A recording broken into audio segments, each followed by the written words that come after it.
Welcome back to the Lanterne Rouge Cycling Podcast presented by Zwift. We've had the TT World Champs for the elite riders on the weekend. The juniors was today on the Tuesday.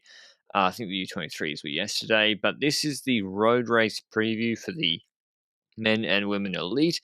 This Saturday is the women's race. Sunday is the men's race. Some late additions. Benoit Cosnefroid has been flown in for France, apparently. They explained to him, it doesn't take 2 days, just one, or maybe because the French Federation flew the men in business class and the women in economy for commercial reasons. So we'll see if the men fly back in business class, because there's no reason to fly them back in business if they've already won the world champs, especially with the bonus they get. Could probably afford, a 5K upgrade. I know flights are expensive. Anyway, we're here to do the road race preview. We have for the men's race 267K course, and it's punctuated mostly by a couple of short, punchy climbs, Mount Pleasant. But there is Mount Keir at the start before, kind of peculiar the way it's put in there, in that I don't expect it to have too much, any effect on the race at all. So it's just there, and it's really Mount Pleasant. And this, Benji, was the course that people said, sprinters can get around it. But when you dive into it, it really is a puncher's course, probably more so than, say, Quebec. Like, Quebec is 6%, Montreal's harder. This is somewhere in between when you dive into the detail. Yes, certainly. It's a parkour that, on paper, when you see the profile, looks like it's flat with a climb, flat with a climb, flat with a climb, every single loop. But there's more to that than just the climb and flat around the climb.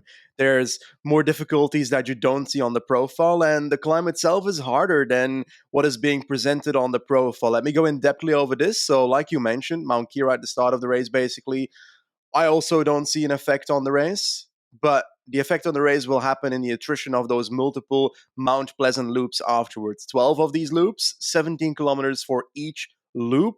The first 7 kilometers of these 17, there's like not that much to work with if you want to attack or something. It's pretty flat. It's not completely flat, but pretty flat.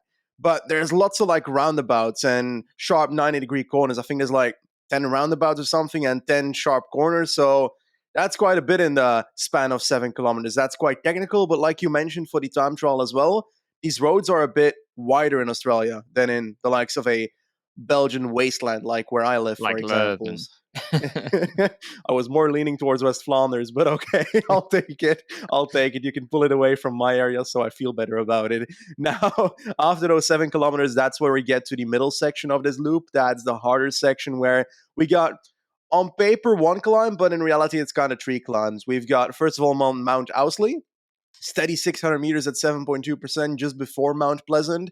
And this is just a preparation, but nothing like what is coming afterwards on Mount Pleasant itself. But perhaps it's an area where people want to already make it hard for an attack coming up the next climb. That is a possibility I see. And then we see, for example, Mount Pleasant just after that Mount Ousley, slight descent, then Mount Pleasant. That's the harder one. It's set to be 900 meters at like 7 point whatever percent, but it's more towards 9% really. So it's harder than the original profile.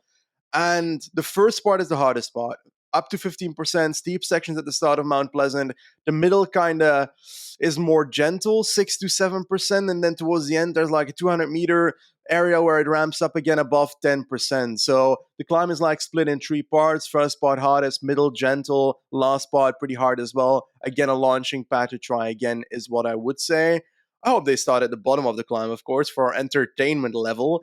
But after that Mount Pleasant, it's intriguing because you'd say, that downhill looks pretty straightforward on the profile, but there's like this small peak in the descent. You've got a small descent first from Mount Pleasant top, straight towards the bottom of a small 100-meter 10% ramp on Brokers Road. And I'm not sure if that is going to notably significant, because you know that when you come off a pretty harsh descent, you're likely going to end up with loads of speed and loads of momentum on that 100 meters 10% section, where I'm not sure how much effect that is going to have. I guess we'll see in the race itself. And after that, Brokers Road uphill section is basically downhill towards the latter part of this race. And there, most of it is small ups and downs with like a bridge to launch from with like 4K to go or something if you want a last minute attack, stuff like that. But from 4K to 1.7K is like the flattest part in this loop, 4 to 1.7K of the end of the loop, of course. And that's basically the notable parts of this loop. So if you go through this loop, you see that it's split in 3 parts. You've got the initial 7 kilometers, the climbing section in the middle, and then some ups and downs with a flatter part in there as well in the latter portion as well. When you see this loop, like, does it remind you of previous world championships? You mentioned, like, for example, Montreal and Quebec and so forth. What races does this profile look like the most for you? And does that have indications to certain riders doing better than others? I would say it reminds me of Imola the most out of recent course or world championships. Imola had a little bit more climbing per kilometer, but it wasn't that technical either. I think, yeah, with the final climb made case from the finish, it just looks like an Alaphilippe launchpad race once again. Yeah, France have a pretty strong team for it. Could Pedersen have got round this? I don't think so, really, the way it's raced. Like, I really don't think he. No, he did well in the Vuelta where there was like a 10K, 6% climb, 40Ks from the finish, and they could drop Bennett and the proper sprinters. This is completely different with the best punchers in the world here. So I think it's another punchers race, which is a bit of a shame. I think some diversity would be a bad idea in the World Championships parkour. Like, I'd rather they had some extremes, sprint this year, finishing on Mont Ventoux next year. I know but this way you have most of the best riders in the world going up against each other, and the French team will start there. They've probably got like 10 riders riding because they get an extra spot because Alaphilippe's the incumbent world champion. He's obviously here. His condition, bit unsure. He looked good in the Vuelta, but then he crashed out. Christophe Laporte here. Seneschal Pache looked very good in the Vuelta. I picked him for half the stages. Cavagna, Bardet, Sivakov, Armirel, Kosnefroy, Madouas. I think that's all of them. That might be one too many. And yeah, Sivakov's first appearance for the French team. So obviously, I'll pair them with another team not wanting a sprint. Italy, Rota, Baggioli, Bettiol, Trentin, Sobrero, as well as, who's another punchy team? Slovenia, Tratnik, Polonc, Novak, and Pogacar. So it's not too many teams wanting it to be kept together, Benji. And there's teams like that wanting to be aggressive. What do you think the French team strategy should be when Cosnefroy just won Quebec, and Christophe Laporte's been one of the best riders of the world this year? I think Veuclair, the coach of the French team, has a pretty difficult task to make. I think he's good at tactics, though, because if you look at last year, wasn't he the coach that had the French team at the initial parts of the section use Cosnefroy to lure Evenepoel out of his den and try to make him make early moves to make sure that he wasn't playing a role in the final? Because I swear the French team played on that and played perfectly into that, to the point where Alaphilippe could benefit of having weaker Belgians. Well, weaker, you know what I mean, like less Belgians in the final as a consequence, because if he thinks that far forward in that race last year, he must have a proper plan for this year. But I gotta be honest, when I see that team, it's difficult, you know? Like, Madouas has been on form as well lately. Like, if Madouas is on 50% of the other teams, he might have a co-leader role in this race. But because if he's in the French race, in the French team, I'm looking at him as a domestique more likely. The same for a Pacher, for example. I think that when it comes to the French team, the all-out leaders for me are still Cosnefroy, Alaphilippe. And when it comes to Laporte, I'm low-key disappointed in Montreal for him. I feel like he was out early, but he was spent early as a domestique. Do you think that Laporte being out early in Montreal indicated something towards his World Championships where he does not necessarily deserve a full leadership? Nah, I think it was much hillier. I Hmm. think Quebec, he was very, very good. Also, he was used in Montreal to pull back Leknesund really fast, too fast, in fact. I think he's a real threat, and you can play him as the sprint card behind and be happy with your groups ahead. Or if he gets in a group ahead, no one wants to Hmm. work with him. He's going to be the favorite from most reduced groups, unless they're Biniam Kermainem, like in Gen Wevelgem. That can always happen. But before we get into maybe the Belgian team, which is the big tactics question mark, mention our show partners Zwift, Z Racing, maybe Z Racing is, if you're in America, is from September 5th to October 2nd. It's a monthly series to get rolling in racing on Zwift. It's not just about rolling around Watopia or training. The best part about Zwift for a lot of people, the most enjoyable part, is the competitive aspect, and Z Racing is a great way to get into the swing of competing on Zwift. So there's, I think, at the moment, the second stage of the Z Racing September calendar is just finished, but the Douce France stage has started. It's funny, even in the Zwift read, I'm having French place pronunciation issues, can't escape it anywhere.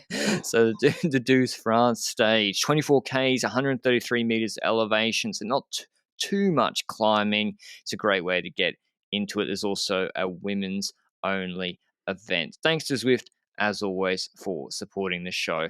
But yeah, the big question mark is, what will the Belgian team do? I think the tactics of France and Italy and Pogacar, not Pogacar, Slovenia, but Pogacar is pretty straightforward. Go on the last climb and try and get separation, or if you're Pogacar, follow and sprint. Belgium, though, very curious team to me. Van Hooijdonk deserves to be there 100%. Sturven, Lampard, Hermans deserve to be there. But then there's obviously Evenepoel and Van Aert, but Seri and Stan de Wolf and no Dylan Turns. It's just bizarre. Like, Dylan Turns said he was happy to go. He was under no illusions. The Flesh Wallone winner and the best puncher, because if you remember on the last climb of Liège, he was gapping everybody. He's been left at home despite being happy to be a Yeah. domestique. Bizarre. And De Wolf is in, who frankly is underperformed this year on AG2R. Like in anything in World Tour competition, he's been absolutely nowhere, especially in Healy races, which he barely does. Like, he didn't even get around Quebec properly, so, or Britannia Classic. But I think he's doing a sports column every day, so maybe, I don't know. So he's there because there needs to be two Quickstep teammates for Evenepoel. There was the tactics disaster last year. Surely this year, because it suits both parties. Yeah. Evenepoel goes long, like in Liège, because that's what he's good at. Wout van Aert sits in and has his threat of a sprint and doesn't have to do too much. And you look at Liège, Bastogne, Liège, it can work out that you go 1 and 3, or it comes back and Wout has to win the sprint and he's been able to sit in. That's just, it's not rocket science, right? Yeah, it's not rocket science. And if you look at last year, that's exactly the situation that was created. Remember, like, we had Evenepoel going really early then, so that was like the extreme of going early, perhaps, last year's edition. But if he is in that position, he was in that group with Van Baal and Silthov, and I'm not sure who was all in that group. I think Asgreen was in that group as well. Those riders, a few riders like that, in a group together. Evenepoel was up the road, and Belgium started chasing it because they wanted to set something up so that Van Aert could actually win the race. So there was a clear, like, not usage of a plan like that in last year's edition. There was no plan to have Evenepoel up the road and be a co-leader in that sense. It was all for Wout van Aert last year as the race, so like strategy wise, it continued. But I hope this year they learn from their lessons. And in the news, it seems like they're co-leaders. So let's hope that's the case behind the scenes as well. And it's all about Evenepoel and Wout van Aert when it comes to leadership. And I haven't heard much about like Stuyven and Silthov and Hedemans when it comes to co-leadership. I'd argue that if you have to choose a rider for co-leadership between Hedemans and Stuyven, you'd say Hedemans deserves it more than Stuyven on a parkour like this, because Hedemans got a podium at LBL on a parkour that could resemble somewhat to this parkour. But in all honesty, having 3 leaders might be a bit too much. I What? agree with your strategy plans. Why would Jasper Sturven be? In what world would he be leader? I Like, agree. it's crazy. And in what world? Like, Maybe, Evenepoel won the age, and Wout van yeah. Aert rode away from the peloton in Paris Stage 1 on a nothing 2-minute climb. And in Calais, he dropped the entire Tour de France. And I know Yeah. they're different races, but like, and it has a good sprint. So to me, it's very, very obvious. Second Yeah. last, Mount Pleasant. Nathan Van Hooijdonk does full lead out, and Evenepoel goes. Or Evenepoel, if it's already split up before then, goes before then. And Hmm. in a flatter section on one of those other climbs you mentioned, Benji catches people by surprise. And Evenepoel goes with 15, 20 Ks to go. Maybe even earlier because he's got Van Yeah. Aert behind. In Liège, he had to go, I think, 15 Ks from the finish, maybe 18 Ks from the finish, but they had no backup. Alaphilippe was done. So pretty obvious to me. Sturven or Van Hooijdonk set him up. The one that doesn't set him up, or Quinten Hermans, will mark moves with Wout in the wheel behind, and Wout can even counterattack on the last hill if he's feeling good. I think so as well, and that plays into the role of other teams as well in this race. Like we spoke about France earlier, I think France in the European Championships last year on that Italian circuit is an example of what I think they could be doing again on a parkour like this, where they just set up a huge explosive lead out train for one of the hills and try to launch their punchers. And perhaps that's their plan for the last Mount Pleasant on this parkour, for example. And they've got the other riders to try and keep control of things, or even one of a Cosnefroid to try and go into groups with an Evenepoel going up the road. Although I feel like I hope that they make a wise decision between Cosnefroid and Alaphilippe, and I hope they have a good view on what Alaphilippe's form is like before this race so that I can make that wise decision. Because let's say that an Evenepoel goes up the road, what do other teams do? That's my intriguing aspect here. What does a France do? I think they can send a rider with them because they've got enough riders that can do that stuff. But if you look at Slovenia, for example, that is not necessarily a team where they've got so many multiple options. Like Pogacar is the man for that team. He's got Tratnik, Jaka Primozic. That's like BTEC, AliExpress, Primoz Roglic, I guess. David Per, Polans, Novak, are the domestiques for Pogacar. Is Tratnik your man to send with Evenepoel? He's like the only rider that I would say would be in that role because Novak on one-day races? Not the case, eh? And it's not long climbs either. So I think sending riders with Evenepoel is actually a terrible idea. Mm-hmm. And people will do it, but if you do that and then you let the gap go and you hope the team that missed it, let's say Italy go with him, um, who else? Netherlands Netherlands, get Taco with him, or what? Poles or Mollema. Netherlands get Mollema with him. Tratnik goes with him. Um, Denmark, Court, whatever. yeah, and then Britain's left holding the bag, and they have to chase. And then all of a sudden, the gap's 4 minutes, and then all of a sudden, Evenepoel is still going to be much stronger, usually, than your riders, and he drops them on second last Mount Pleasant or last Mount Pleasant. You're now in a terrible situation. Yeah. So that's me assuming Evenepoel's in peak condition. Otherwise, I would just try and chase him, frankly. The Australian team probably look like they want a Michael Matthews sprint. He won the sprint for second in Quebec. They'd love the points. Bike exchange. They got Schultz, Plapper, Connor Matthews, Hindley, Hausler. Hausler, I thought was Why? well. This is the thing, Benji. He got stiffed for the Leuven last year when he was like a Yeah. top 10 classics rider in the world, and they didn't take him to Leuven, and now they bring him to this. And no offense to like we like Henrik Hausler on this podcast, but he's not had the same year this year as 2021, Puncher and he's in parkour. on a bunch. Simon Clark obviously picks himself. That's clear. Who's missing from the Australian team? Caleb Ewan, of course. Yep, would have won.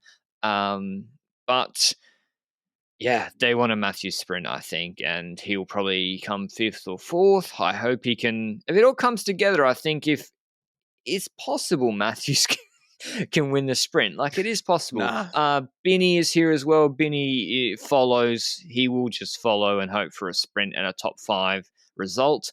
I think there's no shame in that. Britain have Hayter, Swift, Stewart, Rose, Swift, the Connor. So he's also going to Ineos. Tullett, Wright, Turner. So it is everyone on Ineos now except Stewart and Wright. Wright is the best rider on the team. What do you think they will do? Like, what's their strategy? I think it's get riders up the road because they got multiple like top 15 strong guys, but no Yeah. like top 5 favorite. Exactly. I think it's multiple riders trying to get up the road and so forth. I'm curious to see the level of Ben Tullett because, like, when he transferred this season, I was interested to see what he could do for the team that he's currently at. And I feel like it's come out in some occasions, but not necessarily in the races that we were hoping for. And that's, for example, due to the fact that he didn't ride the Hill Classics and so forth. And I actually don't know why he didn't do them because I swear last year when he was at Alpecin, we were looking at those races and saying, oh, these are the races he can go for. 12th in Flesh, 17th in Amstel. But that means he can also do well on a world's parkour like this. The question is he informed this year to do it? And his race results so far say no to me. And that's a bit unfortunate. I feel like his time trial has become one of his strengths, surprisingly, compared to his hilly stuff. When it comes to even Hater, it's curious, because in the Cobble Classics and so forth, it doesn't come out. When it comes to positioning, it's going to be intriguing. Will he be at the back of the peloton for most of the race? Perhaps. Will he be at the front by the time that he needs to be at the front? That's always a gamble when it comes to Ethan Hayter. And for that reason, I'm also putting Wright on a higher pedestal. Wright has been great at the Vuelta. Will that Vuelta be a lot for him going into this race? Perhaps, but that's with most of the riders that did the Vuelta, for example. Like in Evenepoel has the same issue. Evenepoel had to go for every single day for his jersey, while Wright had some off days in that Vuelta a España. Now, he did race very well there. He got, I think, second in the point classification or something. Loads of top 5 places, which means that can he get over this parkour is the last question then when it comes to ride. And I'd say yes, but I also wouldn't bet my house on it. It's like, are you sure that Fred Wright can follow the punches here? I don't think so. So going into the attacks, like you said, is the plan, eh? Like, but which punch? Like, you mean like Dylan Van Baal and Tratnik going into a move, or Alaphilippe and Koznefra? Yeah, like, no. I don't think he can follow the top guys in the finale, and that's why he's got to get ahead early. We've probably glossed over my pick for the race, who I think will win, Mathieu van der Poel and his undercover, very, very strong Dutch team with Wout Poels, who actually at Andalusia very punchy this year. Bauke Mollema, Jan Maas, maybe the odd one out, Taco van der Hoorn, Dan Uhle, Pascal Enkhorn, who I think was not bad in Quebec for Jumbo, and Dylan Van Baal, who is he's so underrated. If the race is over 240 kilometers, he is a different rider. Roubaix, Tour of Flanders, World Championships last year. I just refuse to count him out. And Van der Poel is, he's winning these these Kermesses. He's won 2 of them plus Grand Prix de Wallonie 6 days ago ahead of Biniam in an uphill kick. So I think Van der Poel will win because Alaphilippe is a little bit less because of his crash, and MVP I think will be in his sprint will be good. My big roughie is Andreas Leknesund because I'll let you respond to my MVP and then I'll explain the Leknesund logic. Actually, Loki, see the Leknesund logic already after what we saw in Montreal, staying up the road and so forth early, and then miscalculation from other people, and so I see that. But I'll let you talk about that in a second. Van der Poel, I agree when it comes to his favoritism. As in, he was also my pick, but now I'm going to switch by the time I select my pick because I can't select the same pick as you because that would be illegal in the name of the LRCP podcast. I just said podcast twice in that, but doesn't matter. Nonetheless, Van der Poel, those like 1K climbs of smaller ramps and stuff that helps him. A circuit that reminds me of a bit of a crit circuit. I don't know. Low-key feels like that sometimes when I look at the loop of this Mount Pleasant circuit, this loop. And The amount of corners in the first 7 kilometers of each loop kind of reminds me of Van der Poel as well, going out of each corner with lots of momentum, acceleration from those corners, acceleration on the climb itself. I see that happening. Sure, the wider roads might have an effect on that acceleration not being as necessary because teams and riders can go through those corners at higher speeds anyway. But I really believe that when I see the ramps in the last like 7 kilometers of this loop, that there are spots where Van der Poel can really hurt other people. Alaphilippe rode away on what was like a full side uphill section in Leuven last year, but Van der Poel, prime Van der Poel, can drop everybody on the ramps I see in this last like 7 kilometers, especially if Alaphilippe is not at top level, for example. This reminds me I'd love to see another like thermonuclear, no, sorry, thermobiblical attack, like in that Strade Bianche in 2021. Yeah, I think so. Yes. And first of all, let's talk about Leknesund. I've got some other names out there afterwards. All right, he's like 500s, I think. Arctic Race in Norway, you obviously all watched it. He won GC on the last stage on a hilly circuit with a steep hill, and this kid just kept trucking. And then Montreal, as Benji said, the reason Jumbo chased him so hard, I think, was because you got to respect him.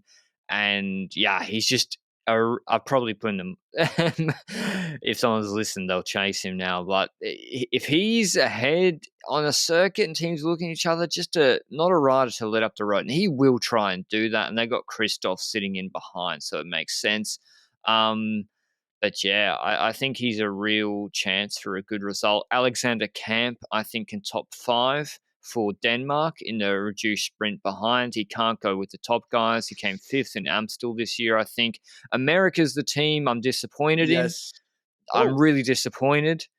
I tweeted at the start of the year, they could have almost been like top 3 favorites to world champs with McNulty, Simmons, Paulus, all these big engines, but there's no Simmons, there's no McNulty. It's mainly just Paulus. So they're a little bit disappointing to me, but I hope Paulus can score some points for EF's sake. But any big dark horses from you, Benji?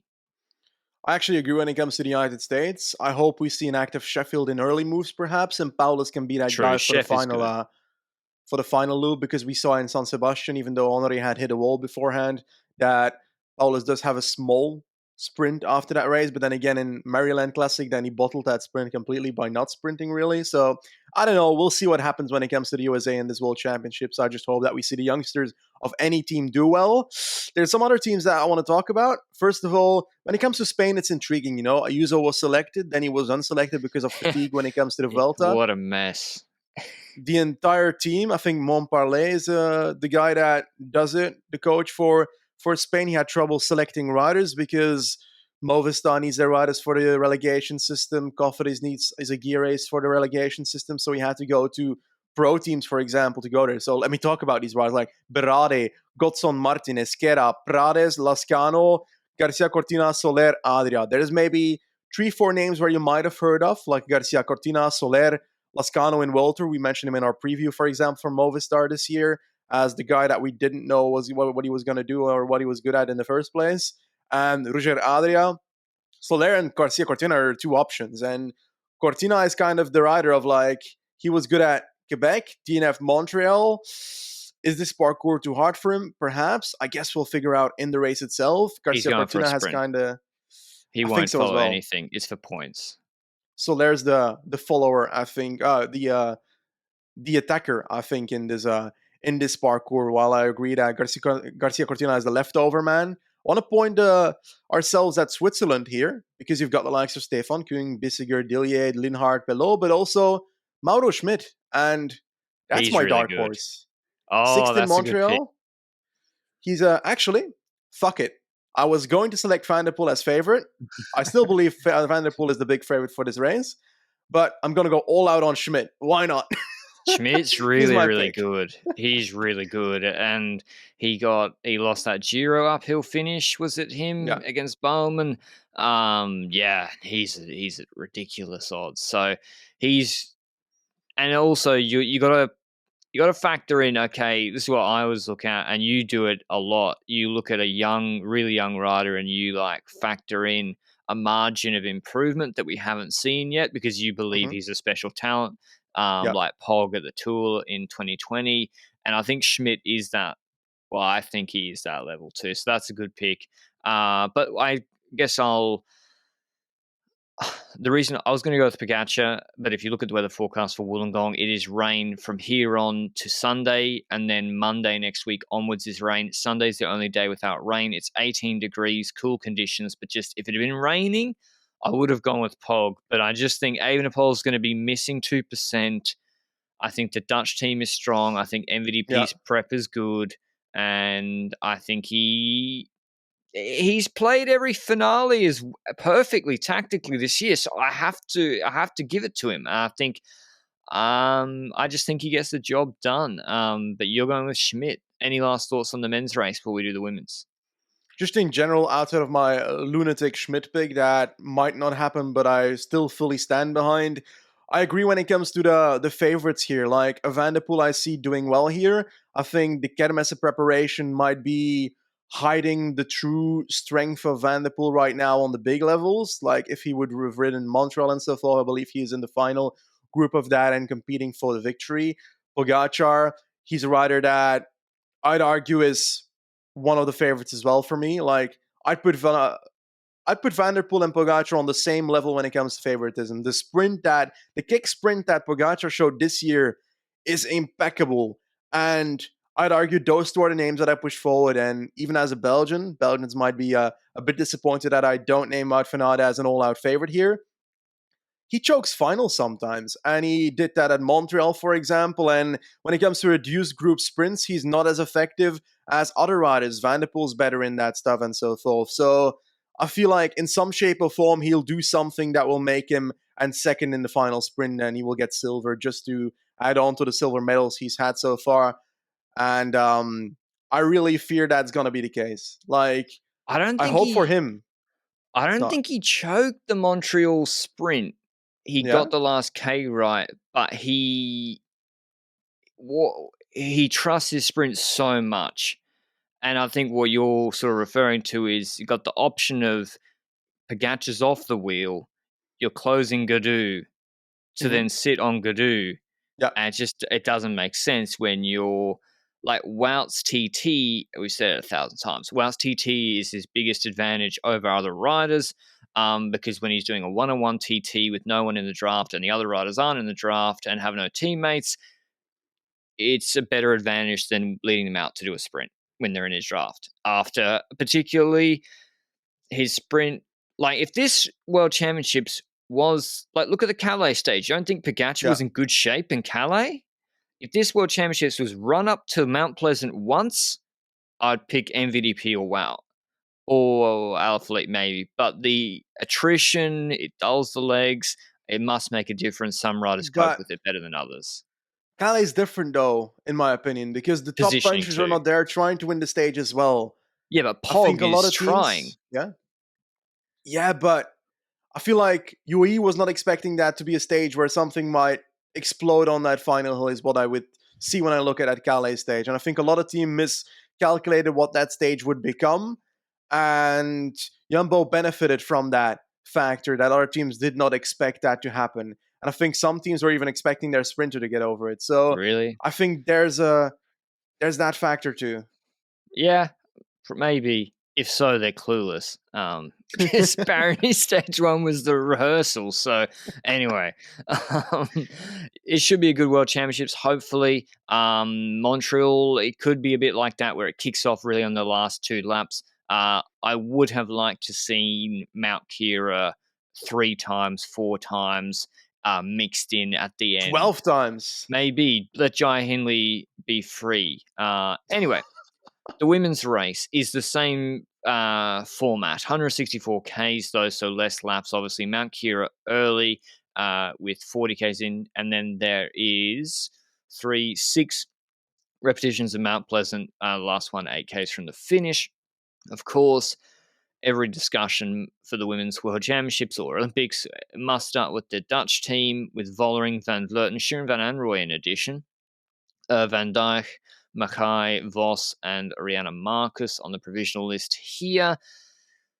Who's their leader, Benji? With Van Vleuten saying the legs are not she doesn't know what went wrong in the ITT, with Vollering not looking as good this year in, say, I'm just going to check. Schwamber Miles. Maybe I'm making that up. In the tour stages, she disappointed me in the punchy stages, and with Vos looking even better than ever. Except there's three factions in the team, from my mind. There's the Van Vleuten on her own. There's SD Yeah. Works, and then there's Vos. But Vos now, she brought a teammate, Rihanna Marcus, and SD Works only have Vollering, and it's actually Trek and DSM filling it out. So it's a very different team to last year, which had like 4 SD Works. It's intriguing what we could expect from this team as well, because when it comes to, first of all, Van Vleuten is a rider that needs an aggressive offensive race to get rid of riders on a parkour with a 1K climb, for example, recurringly in that 17-kilometer loop. Now, does she need to go early to make the race hard enough for her to win? Maybe. And that's the factor that also plays into this race, because is that also something that a Vos would like? Because Vos would like the race to be a bit more smooth so that she can ramp up that final hill, still be there with a smaller group, and then destroy everybody in the final sprint with that group. So you've got riders in that team that kind of oppose each other in the same way that, let's say, if you've got a climber that needs a steady tempo and one that needs accelerations to get away, those are not compatible. And when it comes to Vos and Van Vleuten, that kind of feels like it clashes for me. But there are opportunities to make that work for itself, in the sense of trying to go early with a Van Vleuten and so forth. But I fear that they're likely going to use Van Dijk in a similar fashion as European Championships last year, where Van Dijk is the rider that goes up the road with certain groups and is in the earlier attacks. That's at least how I see this team in front of me as we speak. I think Marcus is domestique. I think Mackay is domestique. I think Van Androoy is an intriguing factor, because what will they do? Will she have the freedom to go for the U23 World Championships? Because if you don't know, for some reason, someone made the, in my opinion, very stupid decision to have the U23 World Championships jersey given to the first U23 rider in the Elite World Championships race, meaning you've got a race within a race, an unfair race within a race, because the U23 race in this Elite race, there's going to be some teams that put U23 riders in their team. Some will have to domestique. Some will be able to go for that U23 title. I don't know which one Shirin Van Androoy is. Will she be able to go for that U23 title or not? I would hope not, because I really don't care who becomes U23 world champion in this kind of setting or format. I really don't care about it. So I hope that she's a domestique so that we can see the best cooperation within this Dutch team as possible, because, yeah, that's a big thing, cooperation in this Dutch team. When it comes to Vollering, though, you've got Van Vleuten, who needs the aggressive racing. You've got Vos, who needs the relaxed racing and perhaps a I sprint think towards Vos the needs end an after aggressive race surviving. too. Really? Okay. Yeah, because Balsamo's too good. Yeah. And you can't go to the finish with a coin flip at best sprint between Balsamo and Vos. And if you have a relaxed race, I think Balsamo can get around this. So I think you need to play the Dutch cards up the road. I think that's the only way to use Van Dijk and Van Vleuten in that fashion. And I would have, if it comes down to it, obviously Vollering has to lead out Vos. They have good. The difference here, though, Benji, to the Olympics. Remember, Olympics was 4 riders, right? And they were Yeah. all champions. Here we have career domestiques. Floortje Mackay, Rihanna Marcus, Van Anrooy Trek is usually a domestique. And I think that makes a big difference. Usually it was Amy Peters, maybe, or Chantal van den Broek Black. They would keep the glue together in the Dutch team in World Championships, and in Olympics without them, it fell apart. So I think they need to play riders up the road. I think the Eleanor Baxter's doing it for Britain. It's just one to. I'm just looking at the British team now. Anna Henderson, Pfeiffer, Georgie. It's interesting when the riders get freed from their from their trade team, you think, actually, what can this young rider do? Like a Van Anrooy, a Baxter, a Georgie. Obviously, well, Kopecky, Benji, speak to me about the Belgian team, because I remember Lefebvre decrying that the Belgian team is not as strong as the Dutch team. Does Kopecky, have enough support there? Or when it comes down to the final Mount Pleasant, she will be chasing herself? I don't think she has enough support there. I think Valerie de May is not a terrible rider. I think she's one of the better ones in that team. Julie de Wilde has been arguably the biggest talent in Belgian women's cycling right now. 19 years old, won Grand Prix de Wallonie, if my memory serves me right. I think she won multiple races this year, actually, and got really close in, was it Gent-Wevelgem or Dwars? It was Dwars of Vlaanderen. Second in Dwars of Vlaanderen, a sprint towards the end there, in front of the likes of Shabby, Georgie, Bastianelli, Barbieri, and just being beaten by Consoni. She's one of those riders, and I think she was in the white jersey of the Tour de France Femme for the first 3 days or something, which means she got over the likes of that Epernay stage, that hilly stage, quite well. I think she got a top 15 in that stage, 14th, on 2 minutes away of the winner, but that's still a decent result. So I think it's better than in the past. In the past, it wasn't on point our Belgian surroundings, but I think De Wilde and De May are going to be the last two riders available for a Kopecky in this race. I think the other riders, Hekiera, for example, could also be there, but I don't think in the final she will be overly relevant anymore. I think that's what I'm looking at. I do want to mention Julie van der Velde a bit, because I feel like she's been growing quite a bit in this year as well. I think she got a podium on that Norwegian finish, Norrefiel, that uphill finish in the Ladies Tour of Norway, which is an incredible result for a rider like that. Was it a podium? Let me check for a second. Yes, she got third there behind Dutroux Ludwig and Lippert, in front of Manley, Nelson, and so forth. So not in front of the biggest climbers, but only on 30 seconds of the likes of a Lippert and Ludwig on a finish like that. So she can climb. I think the support for Kopecky is better. I don't know how far it's going to get us. I really don't know. And that And factors me Kopecky's not been into. that Yeah, good. go ahead. Well, and Kopecky's Yeah. not been like lights out this year either. She's been behind Vos and no, sorry, that's not true. In spring, she was lights out. Tour de Yes. France onwards, Vos and Balsamo had her in sprints. Spring, obviously, in the classics, she was elite. But yeah, I don't know. I think it's gonna be tough for them. I think one of the aspects that we haven't gone into enough is, for me, we've spoken about the Dutch team, the mechanics of the Dutch team, the fact that they've got multiple leaders, the fact that they've got to mingle those balances between those riders and make sure that they play it out nicely tactics wise. I think the same counts for Italy this year, because the Italian team is getting stronger and stronger as a block. And every single time so far in the past, they had a proper plan. But when I see their team this year, I see a team that has so many options. Like Balsam was the option that is the rider that can have the sprint at the end. Longo Borghini is a rider that follows, but doesn't really have it in a reduced group as well. So she's kind of, I don't think she's the winner type for this World Championships in my eyes, but I see lots of stuff in the likes of, what do you think about Sylvia Persico for this? And we mentioned it, I think, in that Segovia finish in Cerotisi Challenge, where she ended up winning in that narrow, technical last kilometer in front of Vollering, I think. Do you think that mentions something for her to be valid in a reduced group sprint at the end of this race and actually have a chance of becoming world champion? Yes, but my strategy, if I was them, would be Jose Mourinho into Milan, park the bus. Extremely negative. My whole the plan would be: do you believe Balsamo is in top shape? If she is, then you're going to make her world champion again. She finished 8 seconds behind the group in Amstel Gold Race.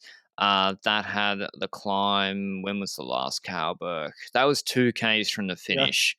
So, and that was with ELB up the road. Can't remember. She has this. I would have Persico mark moves, sit on those moves, and then no one wants to take Persico to the line because she's fast, as Benji just said. Paladin can do that as well, and then have Elisa Longoborghini, Cecchini, whoever, Guazzini, pull it back like they did in Trofeo Binder for Elisa Yeah. Balsamo. That being said, it's a bit of a leap of faith because Trofeo Binder's not as steep as these climbs. It's not quite as steep. So I'm basically going over her off this from her Amstel Gold Race result because like Hen Wevelgem, the punchy climbs are they finish much further from the finish, and she obviously won the sprint there. So I'd be negative, and hopefully you could have Persico Yeah. brought to the line and she wins. She beats Van Vleuten or Vollering in a sprint head to head by sitting in. So that's what I'll do if I was them. Do you see a possibility for a rider that we haven't mentioned properly yet, but is the puncher in the women's peloton that we spoke about in previous years, but didn't really show it this year, like Enivia Doma? Because if we see a Nah, parkour like this, okay, not continue. because it doesn't finish uphill. Her Yeah. flat sprint, she doesn't trust it, and it's not that good. It's fine. It's fine, but the flat finish is tough because for her to win, she has to drop everyone on last Mount Pleasant, and then she Yeah. has to hold off Van Vleuten and co for 8Ks. It seems implausible to me based on her form this year. Australia, that's a team that is really strong in my opinion in block, Very and strong. your ears will be happy about that I'm glorifying the Australian team right now. I believe that they've got a really solid chance of becoming world champion in multiple options as well. Yes, really solid in the sense that the Dutch and Italian team will probably be favorites, but if there's a third country I'd put next to that, this is the country I'd do so. We can talk about Denmark a bit afterwards as well, but first Australia. Brody Chapman is in there, Sarah Roy, Manley, Baker, Georgia Baker, Brown, Spratt, and Talbot. I don't know if all these riders are actually there because there's not a confirmed selection on my screen, but Alexandra Manley is one of the riders that, in my opinion, is one of the most underrated riders in the peloton because look at her bloody season. Like, it doesn't matter what parkour she's on. Put her on a climb, put her on a flat section, put her on a descent, put her on a time trial. She can compete for the victory. Like, if you can literally look at the Tour of Scandinavia, she got fifth in stage 2, fourth in stage 3, first in stage 4, fifth in stage 5, eighth in stage 6. That's all different parkour types. She's so incredibly versatile. It's actually insane. I think she's one of those options that tries to follow the group and the attacks to make sure she's in that reduced group, or she tries to go in the group with like a Persico, like you mentioned, and perhaps play in that group. But I feel like Grace Brown's the attacker in this group, in this team in Australia. Grace Brown's the attacker, and when I look at the rest of the team, I think Manley's the defensive option that has a Yeah. sprint at the end, right? I agree. I'm surprised Rosamund Gannon didn't make the team. She's quite good in some Spanish hilly races. She could lead out Manly. I don't think Roy gets around this. Chapman's very, very good on this sort of parkour. I presume she'll be. To be honest, I don't think she should be in a domestique role. They're underdogs, so they can't afford to play that sort of strategy if they actually want to win against the Dutch team. I think they should prey on the weakness of the Dutch team, which is cohesiveness, by letting Chapman go up the road early, Yeah. even as early as the first Kira. When Kiesenhofer, she will go early on Mount Kira, or before then, send Chapman with her, and those two engines is a serious problem because then it's those two against Floortje Mackay and Rihanna Marcus and Van Anrooy. And then when those are done, and if they don't bring them back, who in the Dutch team will chase? You've got to create that situation. And so Chapman, I think, needs a free rein. I think Brown wins the race. She's my pick to win. She did the TT of her life. She'll be extremely motivated. Van Vleuten doesn't seem the TT. Maybe she's just bluffing. Maybe she's not. I don't think she's bluffing. Like you don't just do a world champs TT Yeah. for fun. And so I think the Australian team is actually quite strong. Home advantage as well for once. So they're looking. I think Brown gets away on maybe second last Pleasant or between the climbs. There's domestiques that are already gone, and she's difficult to bring back. And I think her sprint, like she's not the best sprinter in the world, but she beat who'd she beat in a sprint? Was it Shabby? Because she could this it could play out just like that, Benji. That Yeah. stage of the La Vuelta, she gets away with a team like a medium strength team like Switzerland who have Reusser and Shabby. Yeah. She gets away with Shabby. 2 up sprint beats her. Thanks for coming. Yeah, exactly like that. And you spoke about Switzerland. You're right. Those are the riders that we do see going into early moves, and there's plenty of other teams that will try and do so. I think Uttrup Ludwig will try and wait for the final punch and hope that she's in there and try and kick from that sprint. That remains. That's at least how I see the strategy in that team. France has multiple options, as in, I think Labouze is the climber option, Muzic as well a bit. Gladys Verhulst, I don't know. I think World Championship races are still a tad too hard for her in that sense. And I don't think the French team is going to be the winner after this race. I just don't see it when I look at the team. And you mentioned Great Britain, for example. Also, the riders that you mentioned, like a Georgie and a Henderson, those are indeed the riders that you'd expect to go in early moves as well. So I think we're going to see a lot of attacks on these earlier circuits to try and disturb the bigger teams and make sure there's pressure on those bigger teams. And that brings me to a team where they've also got multiple options in that sense. Germany with Leona Lippert. Lippert is the punchy option for the final hill. Or you see her going early. No, Lippert never goes early. She'll Yeah. wait for the final punch. She'll go early on the final punch, too early, with people in her wheel. Remember, she won her first pro race, I think, Cadel Evans road race. So maybe she likes driving on the left side of the road. Maybe the conditions suited her. And that was Cadell's is quite similar to this. Like, it's got a punchy, irregular climbs around Australian suburbia. Like, it has to be considered, and especially if it's raining on Saturday. I said the men's race is sunny. If it's raining on Saturday, that could change things too. And she won. That was so rainy that the signal got blocked and McEwen was on the motorbike filming on his phone or something. So Lippert definitely a chance. And yeah, I think her and America too are not too bad. With Ewers, Faulkner did a better TT than I expected. Leah Thomas came 5th in the TT. So America's not a bad team either. They just need to get an early moves like the Australian team. I think when it comes to dark horses as well, there's an argument to be made for some riders. I think like Blanca Vaz is not at this race. She got top 5 last year. She didn't do this race.